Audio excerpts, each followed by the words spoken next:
दोस्तों, आज कलयुग चल रहा है। बताया जाता है कि कलयुग सबसे आखिरी युग है। लेकिन दोस्तों, जब जब कोई बड़ी घटना हुई है, तब तब जगन्नाथपुरी मंदिर से ऐसे संकेत मिले हैं जो इस बात की ओर इशारा करते हैं कि कलयुग का अंत नजदीक है। उड़ीसा के भगवान जगन्नाथपुरी मंदिर, यहां से जो भी संकेत मिलता है वह संसार में होने वाली घटनाओं की ओर इशारा करता है।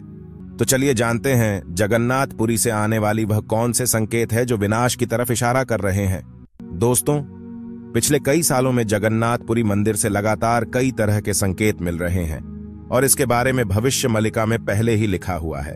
अब आपको एक एक करके उन संकेतों के बारे में बताते हैं जो जगन्नाथपुरी मंदिर से मिले हैं। संत अच्युतानंद ने भविष्यवाणी की थी कि भगवान जगन्नाथ का अपमान होगा और मंदिर की परंपराओं में अव्यवस्था होगी। दरअसल दोस्तों, जगन्नाथ मंदिर में स्थापित मूर्तियां लकड़ी की बनी होती है। लंबी चली आ रही परंपरा के अनुसार यह मूर्तियां 12 वर्षों में एक बार बदली जाती है, जिसमें पुरानी मूर्तियों को दफना दिया जाता है और नई मूर्तियों को स्थापित किया जाता है। इसे नवकलेवर की रस्म कहा जाता है। साल 1996 के बाद 2015 में मूर्ति बदलने की इस रस्म को निभाया गया था, लेकिन 2015 में मूर्ति स्थापना के समय पंडितों के बीच कुछ बात को लेकर बोलचाल हो गई थी, जिसकी वजह से मूर्ति की स्थापना रात में होने की बजाय लेट हो जाती है और करीब 12 घंटे बाद अगले दिन दोपहर को मूर्तियों की स्थापना हुई थी। जो दूसरी भविष्यवाणी की गई थी वह भी सच हो गई। भविष्यवाणी में कहा गया था कि जगन्नाथपुरी मंदिर का झंडा कई बार नीचे गिरेगा और एक चक्रवाती समुद्री तूफान में समंदर में जा गिरेगा। इसके बाद 2019 के मई महीने में चक्रवाती तूफान की वजह से मंदिर का झंडा उड़कर समुद्र में जा गिरा था। उसके बाद 2020 में भी भारी तूफान की वजह से मंदिर का झंडा उड़ गया था। इसके बाद तीसरी भविष्यवाणी जो जगन्नाथपुरी मंदिर के बारे में की गई थी वह यह थी, जगन्नाथपुरी मंदिर के पत्थर गिरेंगे। बताया जा रहा है कि 1842 से लेकर अब तक लगभग 15 बार जगन्नाथपुरी मंदिर से पत्थर गिरने की घटना हो चुकी है और यह पत्थर गिरना भी शुभ संकेत नहीं है। चौथी भविष्यवाणी की गई थी कि जगन्नाथपुरी मंदिर के झंडे में आग लग जाएगी।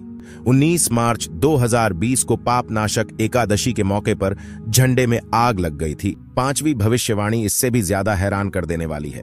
दोस्तों, कहा जाता है कि भगवान जगन्नाथ पुरी मंदिर के ऊपर कोई भी पक्षी ना तो वहां पर उड़ता है और ना ही उस पर कभी बैठता है। यहां तक कि यहां से कोई हेलीकॉप्टर और हवाई जहाज भी इसके ऊपर से नहीं उड़ सकता है। लेकिन जुलाई 2020 में एक घटना होती है और इसी प्रकार की घटना दिसंबर 2021 में भी हुई। इन दोनों समय में मंदिर के ऊपर एक बार गिद्ध बैठ चुका है और दूसरी बार पक्षियों को भी वहां पर उड़ते हुए देखा गया है। इससे भी डरावनी भविष्यवाणी कोरोना महामारी से पहले की गई थी, जिसमें कहा गया था कि उड़ीसा में एक भयंकर चक्रवर्ती तूफान आएगा और पुरी के जगन्नाथ मंदिर का पवित्र कल्प वृक्ष अर्थात बरगद का पेड़ टूटकर गिर जाएगा।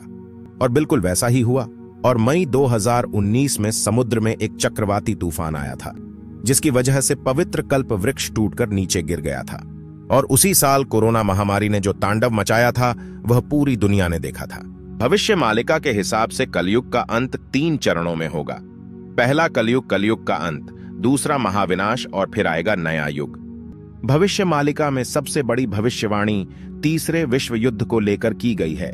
भविष्य मालिका में 2022 से तीसरे विश्व युद्ध के शुरुआत की भविष्यवाणी की गई है।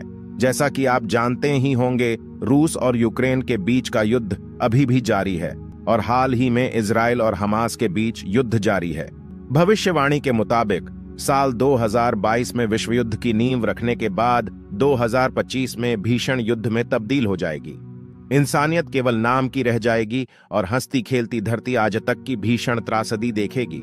आकाश में दिखेंगे 2 सूर्य। इस भविष्यवाणी में आसमान में 2 सूरज दिखने जैसा आभास होगा। बताया गया है कि एक तो सूरज होगा और दूसरा कोई और आसमानी चमकती वस्तु होगी और यह चमकती वस्तु कोई छोटा उल्कापिंड या फिर धूमकेतु हो सकती है। भविष्य मलिका के अनुसार धूमकेतु भारत में युद्ध चलने के दौरान गिरेगा। धरती पर उल्कापिंड एक भयावह घटना होगी जब यह उल्कापिंड दिन के समय में हिंद महासागर बंगाल की खाड़ी में गिरेगा। इससे एक बड़ी सुनामी आएगी और सुनामी में ओडिशा के 6 जिले जलमग्न हो जाएंगे।